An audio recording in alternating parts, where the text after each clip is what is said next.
Desperate Measures by VVC. Chapter 13, An Invitation. The Quibbler Special Flyer, Monday, November 25th, 1996. Current count of suitors, 813. Excerpt from An Introduction to Veela, Chapter 5, Community Organization, Villages, and the City. Harry laughed as Lavender squealed in excitement at her winning of the weekly bet. "How did you think of such a thing?" Harry inquired curiously once the girl had stowed away her newly won bag of nuts. "What else would he get you after belts than buttons?" Lavender questioned innocently. Harry shook his head in amazement. "I didn't even know such things existed. I've heard of cufflinks, but I've never heard of temporary buttons, and certainly not shirts with only buttonholes." "It allows for greater accessorizing," Parvati said earnestly. "Right," Harry said with raised eyebrows and again shook his head. He appreciated the 4 cufflink and button sets that he had received, and the accompanying buttonhole-only shirts of black and white that accompanied them, but it still seemed like an odd concept to him. "My father has several sets of buttons," Hermione volunteered. "He uses them when he takes Mum out to a fancy dinner once a month. I think he must have a dozen sets or so." "Really?" Harry said, then chuckled. His chuckle grew into a full-out laugh as he remembered the letter and thought that Hermione's father had nothing on Draco. Draco had admitted that buttons were his favorite accessory and that he currently owned over 200 sets, though he no longer wore many of the ones he had purchased as a child. He wondered what Draco would say to find out he had something in common with a muggle. "What's so funny?" Hermione asked curiously. Harry just shook his head. "Just something," he said in amusement. Hermione nodded and went back to her breakfast without comment. Harry looked at her curiously. Her nagging and questioning had drastically reduced in the last several weeks, and he was curious as to why. He didn't think it was due solely to the nagging of Lavender and Neville. "Hey, Hermione?" "Yes?" Hermione says as she looked up from pouring another glass of pumpkin juice. "Why aren't you nagging me anymore?" Harry asked. Hermione raised an eyebrow and asked dryly, "You want me to nag you, Harry?" Harry shook his head vigorously and said, "No, but I'm trying to figure out why you stopped nagging me, or at least not as much as you used to." "Well," Hermione said, clicking her tongue, "you want the nice explanation or the ugly truth?" Harry's lips twitched, as did Hermione's, and Harry said, "Why don't you tell me the nice version first?" Hermione smiled and said, "I had a nice talk with Neville. Did you know that one of his cousins and the half-Veela girl?" Harry was startled at that and glanced at Neville, who nodded at the implied question. "I didn't know. That explains a lot." It did, too, like how Neville seemed to understand him better than anyone else at school, and why the other boy hadn't been afraid when confronted with an angry half-Veela. Only a truly enraged Veela would attack someone with whom they weren't actually angry. "It does," Hermione said with a nod. "And the ugly truth?" Harry questioned as he looked suspiciously at his friend's innocent expression. "I cornered Neville and interrogated him ruthlessly," Hermione admitted blandly. "Hermione!" Harry exclaimed in shock. "What?" Hermione said with a grin. "You asked!" "I can't believe you did that," Harry said, shaking his head. Actually, he was quite able to believe it. It sounded exactly like something she would do. "Well, when I was done, he gave me the address to the Veela Council and told me to buy myself the introductory book on Veela, and then to read it before I said another word to you," Hermione further explained. "Did you?" Harry asked curiously. "I did," Hermione nodded. "I set off for the book Saturday morning and received it the next morning. I had no idea there was an international mail terminal in Hogsmeade. Did you? Anyway, I spent all day Sunday reading it." Harry scrunched his forehead a moment in thought and said, "I don't remember seeing that. I'm sure I would have noticed."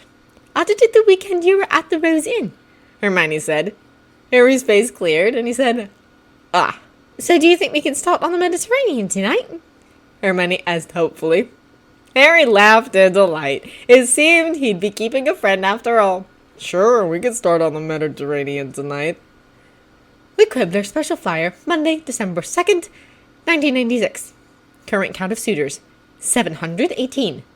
Excerpt from An Introduction to Veela, Chapter 6, Economic System, Careers and Caretakers. Neville was reading his book on magical tiger lilies when the door to the boys' dorm slammed open, startling him. He looked up to see Harry in bird form pacing back and forth agitatedly. "Is there still a common room?" Neville asked calmly. Harry was shocked out of his pacing at the quiet question and turned to look at Neville. A few moments later, he shifted back to human form with a heavy sigh. "The tapestry on the left wall is missing now," he said. "That was the ugly one anyway," Neville said with a small smile. Harry smiled slightly in return and closed the still quivering door before striding to his bed and flinging himself upon it. "So, was it Ron or Hermione?" Neville asked curiously as he placed a bookmark and closed his book. "Not Hermione," Harry said with a sigh. "She's been wonderful since you guys had that talk and you had her buy that book. And it wasn't Ron either. I find him more amusing now than anything else with his petty childish insults. They're not even that creative. I just want to laugh in his face sometimes. No, this time it was the Creevy brothers." "What did they want a picture of this time?" Neville asked with a snort of exasperation. The Creevy brothers could really be annoying, though Dennis wouldn't be half as bad without the influence of his brother Colin. "They want to try and recreate my destruction of the Hufflepuff table in the room of requirement," Harry said in disgust. Neville frowned. That didn't sound like enough to set Harry off. There had to be something else. "And?" he asked leadingly. "They thought it was cool," Harry said bitterly. "Is that what they said? That they thought the zine was cool?" Neville asked in disbelief. "Yes, that's exactly what they said," Harry said angrily as he pounded a fist into his mattress. "I guess they completely forgot about the mortal insult that was dealt me." "Obviously!" Neville said, shaking his head in disgust. "Maybe they'll leave you alone now that they've had a fireball thrust at them. Did you at least singe their hair?" Harry flipped around so that his feet now pointed towards the headboard and his head hung over the foot of the bed so he could see Neville. "It did, but I don't think it hurt them otherwise." "Not even a few blisters?" Neville asked in disappointment. Harry smirked and shook his head. Neville sighed and said, "Too bad." Harry laughed and sat up. "You're too much, Neville." Neville just shrugged and didn't bother to hide a smirk. Harry became serious again and said, "May I show you what I got today? Maybe you could give me some more of your good advice." Neville raised his eyebrows, then nodded and put his book on his nightstand. He watched as Harry retrieved his bag and pulled out the smallish box he had received just that morning from the suitor Neville knew was going by D. He made room as Harry came over to sit on his bed, then accepted the box when it was handed to him. At the encouraging nod, he opened it and looked over the contents in curiosity. There was a folded parchment in the lid of the box and a necklace in the main compartment that appeared to hold dozens of charms. He looked up at Harry in question. Harry cleared his throat and held up his left wrist to show off the baby bracelet he still wore there. "Remember this?" he asked. Neville nodded in confusion. "That's his family," Harry said, gesturing at the necklace. Neville's eyes widened in shock, and he turned his head back to stare in stunned amazement at the necklace. "His whole family!" he squeaked. "Everyone over the age of 7, except his parents," Harry confirmed. "7?" Neville questioned in surprise. "Because much younger than that, and they don't really understand what's going on enough to give meaningful consent to make a charm that actually takes away a tiny piece of your magic," Harry answered. "At least that's what he wrote." Neville nodded and continued to stare at the necklace. Finally, he looked up and asked seriously, "Why not his parents?" "He doesn't get along with them very well, and, in fact, neither does the rest of the family. Evidently, his father is a bit of a black sheep," Harry said with a small shrug. Neville nodded again. Both were quiet for several moments before Neville said reluctantly, "Harry, I didn't want to bring this up before, interference and all, but..." "What?" Harry asked, curious as to what Neville was so uncomfortable about. "I think I might know who D actually is," Neville admitted slowly. "But this necklace, well, he's awfully serious about this courtship. He got his family to agree to make the charms. And maybe you ought to know who he is before it goes much further. At least before you meet him." "Really?" Harry said with a smirk. "Who do you think it is?"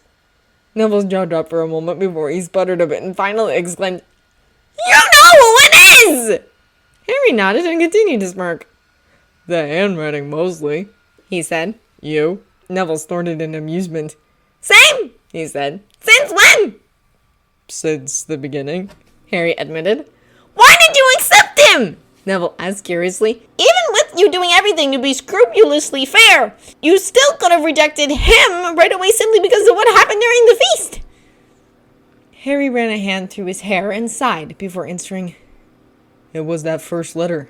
I knew who it was from right away, but it had really attracted my attention, what with a great huge bird landing in front of me. So I read the letter, and it was just so different than anything I expected. I decided to let him try and show me his real self. I don't regret it. Well, good, Neville said uncertainly, still unsure how he felt about Draco Malfoy courting his friend and being one of said friend's favorites. A moment later, he asked curiously, What was in the letter this morning? You didn't look too happy when you read it, and you didn't even read the whole thing. Harry looked at Neville in disbelief. Did you see it? It wasn't a letter, it was a book. There were 74 charms on that necklace, and he wrote an entire page for each person. I wasn't going to read it there at the table. I guess that wouldn't have been the best thing. Still, I bet that Malfoy is full of angst over your decidedly lukewarm reaction to this week's gift, Neville said with a wicked grin. Harry let out a surprised laugh. I'll just bet he is. So why send this? Neville said, gesturing to the necklace. He's still nervous about revealing his identity, he said, and shared a smirk with Neville. He asked my indulgence to remain hidden, but didn't want to insult me by not inviting me to come to his family's estates over the holidays to meet everyone. So in lieu of that... He sent them to meet you, Neville said in understanding. Exactly, Harry said, nodding. That parchment there in the top of the box is his family tree from the British branch of the Malfoys, though of course he doesn't identify them by name. Go ahead, take a look. So Neville did. He pulled out the parchment and unfolded it to reveal an extensive family tree that had birth years, gender, and a nickname for each living person. He studied it for a minute, then said, You know, even though there aren't any names, you could probably figure out who each of these people were just from the birth years. I know, Harry said. He pointed to the top and the first male who was still alive and added, All I would have to do would be to find a male born in 1811 whose father was born in 1786, and I'd have the family name. It might be a bit tedious, but it wouldn't be that hard. I won't, though. Because you already know, Neville said with a nod and started refolding the chart. Because he asked me not to, Harry said with a shrug. You have to admit that giving me this and then asking me not to do anything with the knowledge is placing quite a bit of trust in me. After all, Malfoy doesn't know that I know who he is. I suppose that's true, Neville said, then asked curiously, How long are you going to let him remain anonymous? Harry snorted in amusement. Well, since he's really not, I figure for as long as he wants. Has he been to a meeting yet? Neville asked. Did he use a glamour? I excused him from the meetings, Harry answered, shaking his head. But I thought you were testing for magic compatibility, Neville said in surprise. He lifted his arm again and waggled the bracelet. Ah, right, Neville said, flushing pink. I forgot about that. Still, you're going on individual dates in the new year, right? Are you going to let him use a glamour? If he wants, Harry shrugged indifferently. There will be more important things to worry about during the date than what he looks like. Neville nodded in understanding. So what are you going to do with the necklace? Wear it? I don't know, Harry admitted uncomfortably. The thing scares me, to be honest. Why? Neville asked in surprise. You wear his bracelet all the time. Yes, and I'm glad to. It really helps me sometimes when I'm getting too jittery from opening my magic during the meetings. It's been a godsend, really, Harry admitted as he ran a hand through his hair nervously. But this is something else. I'm afraid to even touch it. I might like it too much. Too much? Neville parroted. Harry shrugged his shoulders and looked away, unable to express his thoughts. You're afraid it will end the courtships, aren't you? Neville said with a sudden insight. You're afraid that if you touch it, much less wear it, that you'll like it so much your Veela magics will choose for you, and you'll be unable to decide against Malfoy in favor of another suitor, no matter what might happen with him or others. And then you'll be right back to your concerns about people claiming that you were taking advantage of the situation and not making fair evaluations. Harry nodded sharply and said, "Yes, but it's such an amazing gift that I can't let it pass without acknowledgement of some kind. I don't know what to do with it." When are you meeting your suitors' families? Neville asked. "Summer," Harry answered promptly. "At least that's the current plan." Then you probably shouldn't touch these charms until then, Neville said thoughtfully. You don't want to be accused of giving him an unfair advantage by meeting his family so much earlier than everyone else's. Harry sighed. "That's what I figured, but still." If it's too much of a temptation, maybe you should give it to your chaperone tomorrow to hope for you, Neville suggested as he closed the lid to the box.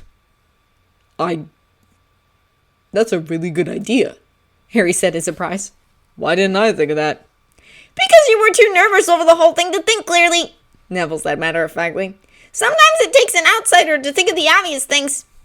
Harry shook his head in amused exasperation. "I suppose so, but that still doesn't tell me what to do." Read the letter, book about his family, and send a nice thank you note about how you appreciate the opportunity to get to know his family, Neville said and handed the box back to Harry. You'll never know whether or not you touch the charms anyway. Harry accepted the box and thought about the suggestion for a moment. He nodded absently as he stood. "I'll do that. Thanks, Nev," he said gratefully. No problem, Neville replied with a warm smile. The Quibbler Special Flyer, Monday, December 9, 1996. Current count of suitors, 634.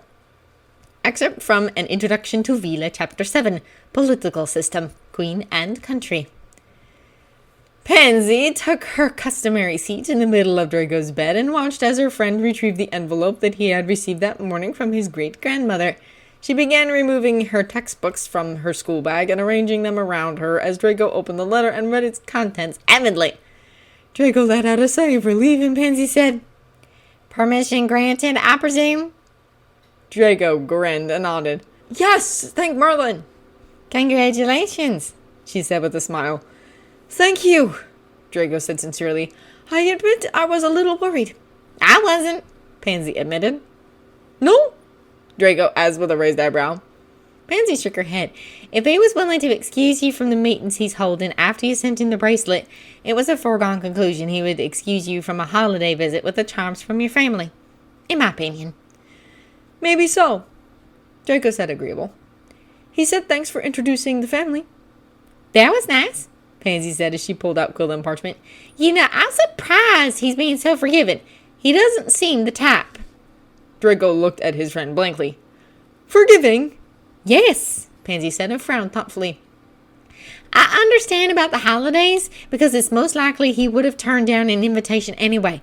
I suppose the whole hidden identity thing you set up with your first letter is even understandable as some sort of attraction to a mystery man.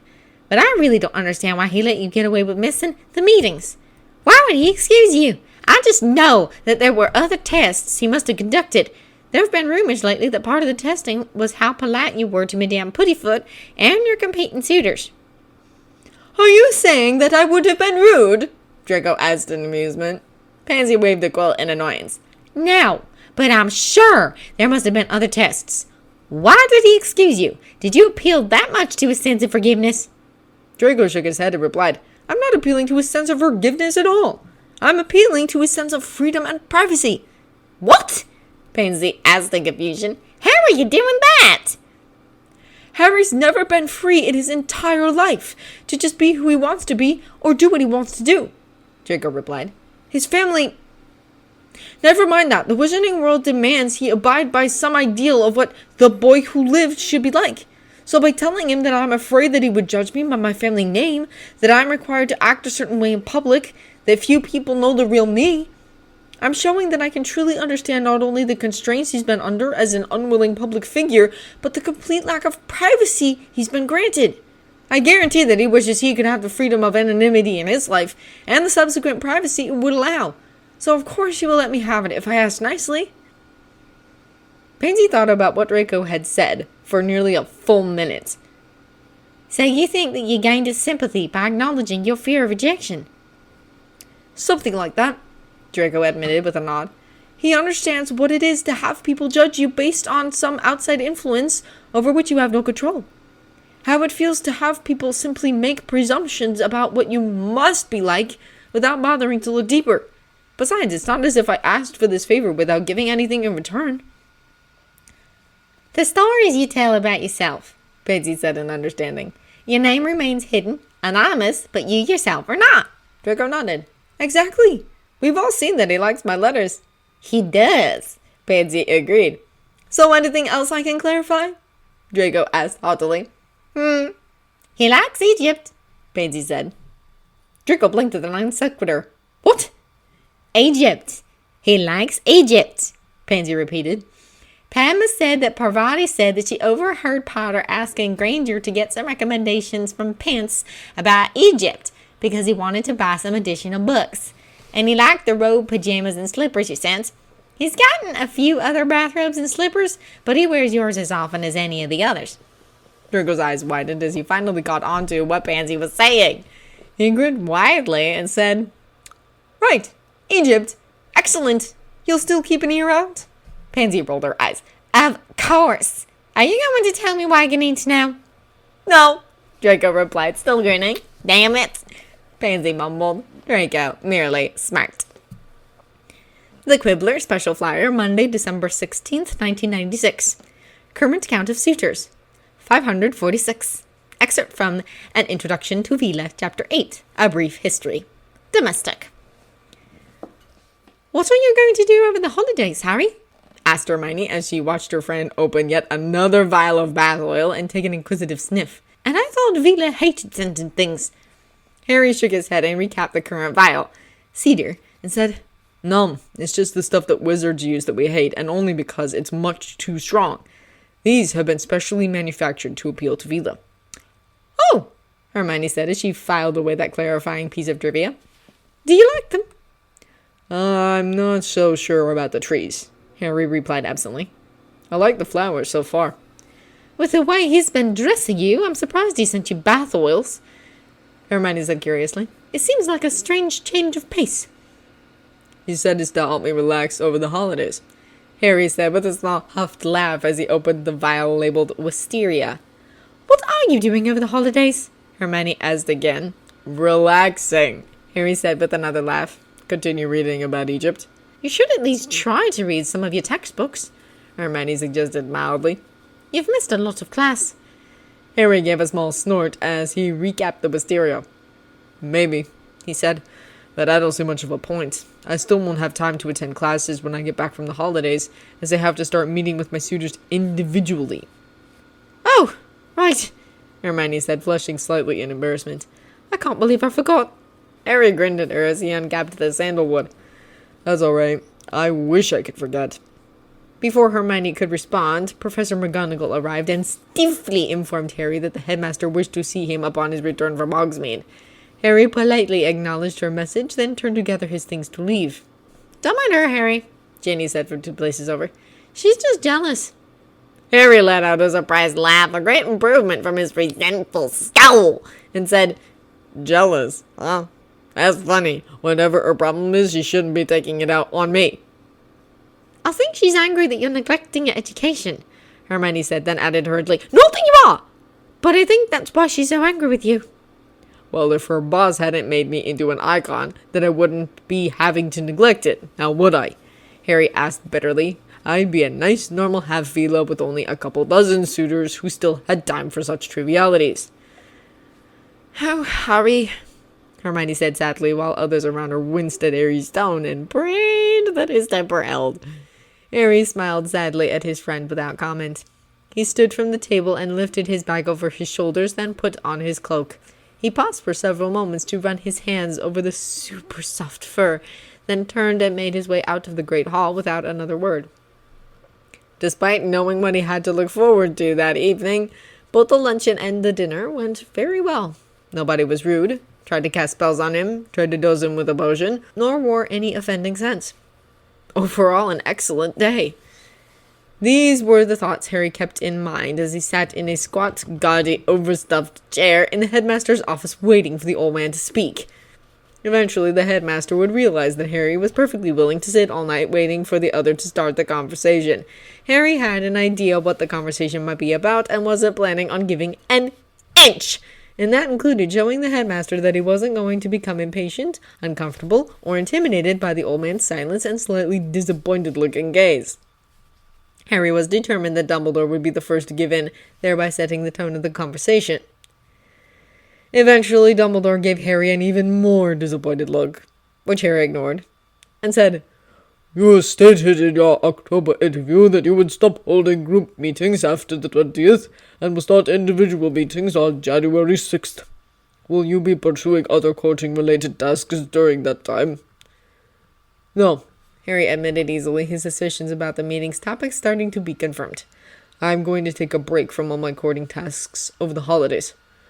"Do you have other plans, then?" Dumbledore asked. "Relaxation and fun, just like every other student," Harry said pointedly. Dumbledore ignored the slight barb, as Harry had expected, and made his first foray into the real topic of the meeting. "I've spoken with the Dursleys, and they tell me that for the last 2 summers, you've locked yourself up in your room and refused any familial interaction." Harry said nothing and merely looked at the headmaster indifferently. He knew for certain now where this conversation was going and planned on making it as difficult as possible for the headmaster to get his answers. After all, actually being direct in his questions and speaks would have to twist something in the old man's brain, wouldn't it? Dumbledore's disappointed look deepened, and he asked sternly, "Were you at your relative's house over the past 2 summers, Harry?" "Yes," Harry answered honestly. The question wasn't about how long he had been there, now was it? Dumbledore looked down his glasses at Harry disapprovingly, as if he could actually sense the lie or the hiding of the truth. "Did you live there for a significant amount of time, Harry?" "You already know the answer to that, headmaster," Harry said blandly. "Why ask me?" "I'd like to hear it from you, Harry," Dumbledore said seriously. Harry wondered what kind of reaction his answer would garner as he said, "I think I've spent maybe 2 whole days there over the last 2 summers. Dumbledore's eyes widened slightly in surprise before he once again controlled his expression. "That is much worse than I thought, my boy. You need to spend sufficient time there to power the wards." Harry shrugged his disinterest. He didn't care about the wards. "To let them fall would be irresponsible," Dumbledore said tightly. "The wards protect your relatives as well as yourself." Harry gave a small snort at that and shrugged again. He definitely couldn't care less if his relatives were protected. "You need that protection for when you face Voldemort, Harry," Dumbledore admonished sternly. "As you've let the wards diminish so greatly over the last 2 years, they will need your presence longer than just summer to fully recharge. Since you've agreed that you won't be pursuing courtships during the holidays, you will be spending that time with your relatives. I've already made arrangements." Harry raised his eyebrows at the fact that Dumbledore was getting to the point of the conversation so quickly. He'd expected at least another 10 minutes of pointless conversation. "I will not stay with the Dursleys," he said. "Yes, Harry, you will," Dumbledore said firmly. "You need to recharge the protective wards that you've been willfully neglecting for so long. In addition, for the best effect on the wards, I am afraid that while you're there, that you will not be able to leave the house at all." Harry merely blinked at Dumbledore's pronouncement. "If you hadn't been so irresponsible over the last 2 summers, this wouldn't be necessary," Dumbledore scolded. "Make sure you are packed for Saturday morning. You will be taking the Hogwarts Express to King's Cross with the other students where your uncle will meet you." Harry said nothing. He most definitely wasn't going to go to the Dursleys for the holidays, but he'd let Dumbledore have this little apparent victory. "Do you understand, Harry?" Dumbledore asked sternly. "I understand," Harry said. "May I leave?" "You may go," Dumbledore said, watching Harry's reactions intently. So Harry left, all the while fingering the small silver pinky ring that he'd worn continuously over the past 1.5 years. It was a nervous habit Harry had acquired over that time that everyone had witnessed upon several occasions, so Dumbledore thought nothing of it.